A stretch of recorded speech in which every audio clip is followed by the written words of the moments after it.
Again, I don't think it rises to the level of getting it thrown out. I've seen other interrogations where they don't even read the Miranda rights, but they kind of, the investigators go through a combination of what the Miranda rights are, because at the end of the day, the Miranda rights are not like, it's not like a statutory thing where you have to absolutely read this exact thing. It's the United States versus Miranda. It's a Supreme Court case. And so we decided as a society, a good decision, that we want, investigators and police officers to let a person know that they don't technically have to speak to them.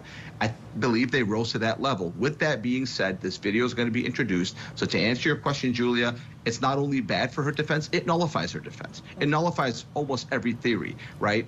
I mean, the defense attorney, our colleague, might come in and say, look, she said this to the investigators. She was afraid. She was scared. She was trying to really defend Mr. Torres.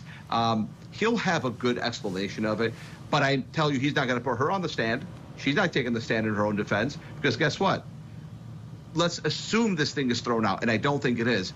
They can be used as impeachment evidence if she takes the stand. But if it is admitted into evidence, she's still not going to take the stand, because this is what her defense attorney is getting in his private meetings with her. He's getting this. He's getting all the slip, all the smack talk.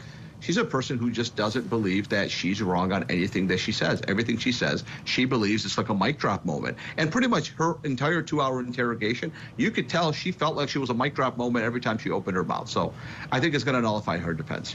All right, let's get a break. We'll have more of Sarah Boone talking to investigators, arguing with them.